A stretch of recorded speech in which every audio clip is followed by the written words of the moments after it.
Good morning friends and welcome to the pre-market view. US markets were flat, Dow and S&P were marginally down, whereas Nasdaq was slightly up, as we've seen good amount of buying interest in some of the technology names like Google, which are quoting at almost all-time high. The bigger question for the US markets is that there is a possibility of discontinuation of the asset purchase program of almost about $85 billion per month, and there is some amount of uncertainty as to how long this would continue.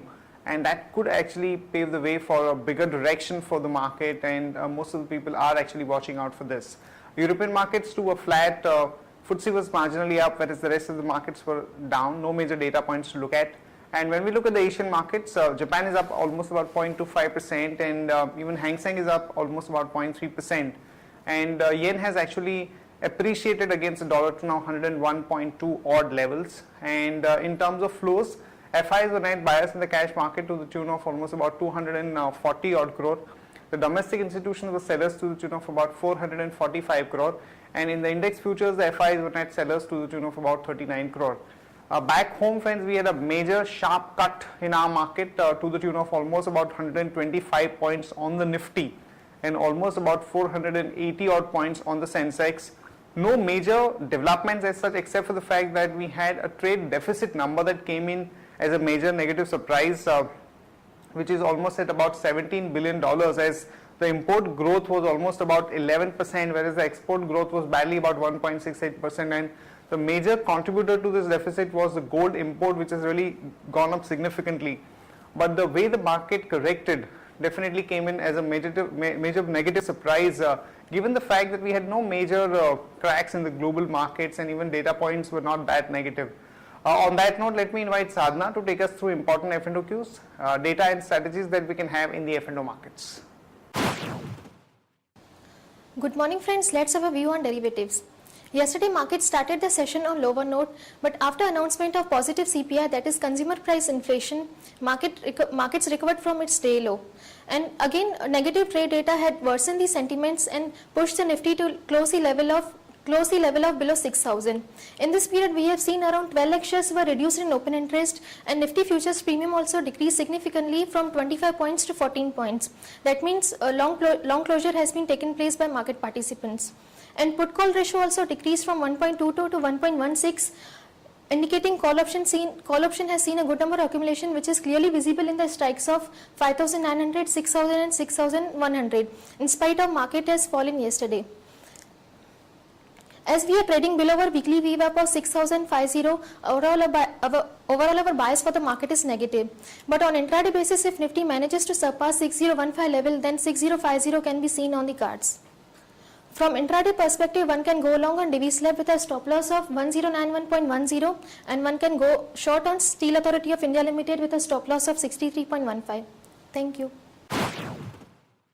Here are the important news and events that we are tracking today. First of all, the WPI inflation data is likely to be out today, and the number that the market is looking at is about 5.4%. Remember friends, this will be the lowest WPI inflation data in the last 41 weeks if it comes around 5.45 odd level, and that definitely bodes well for the market because that increases the possibility of a further rate cut from here on. Two important numbers are going to be out. Dr. Reddy's, we are looking at a net profit of about 447 crore. In fact, some section of the market believes that this number could be even much higher, to almost about 550 odd crore. So if that happens, there could be a quick positive reaction in the Dr. Reddy's stock. And Reliance Infrastructure, we are looking at a net profit of about 342 crore. In another news, RBI has increased the overseas investment purchase limit for Tara Jewels to almost about 100%. And Just Dial has announced the launch of the offer for sale, and the price band that they have announced is about 470 to about 543 rupees per share, and the overall valuation that the company is looking at is about 3,250 crore to almost about 4,000 crore. And in case of Kane India, the company is looking at drilling about 48 wells for less than $100 million in the Rajasthan oil block. Aditya Birla Nuvo has put up a 25% stake in the chemical JV, and the possible contenders could be the Arvind Mafarlal group companies Navin Fluorine and the Inox group promoted Gujarat Fluorochemicals. So one can expect some positive reaction in the Aditya Birla Nuvo stock in today's market. And Tata Steel is likely to report a $1.6 billion write-down on goodwill due to slowdown of its operations in Thailand, South Africa and Europe. So there could be some negative reaction in Tata Steel stock in today's market. ONGC, there are some positive reports, and ONGC board has decided to rope in two strategic partners with the sale of about 25% stake in 3 coal bed methane projects. So this could be a positive thing for ONGC, so one can go long there with the stop loss of 315 and a target of about 331 to about 337.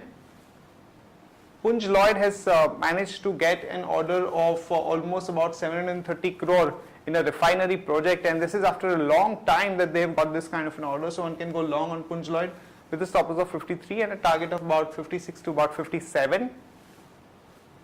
Ranbaxy, some negative news as the company has agreed to pay about $500 million to the US government to settle a criminal lawsuit regarding the falsifying data from its drug facilities and shoddy manufacturing practices. So one can short Ranbaxy with a stop loss of 449 and a target of about 426 to about 417.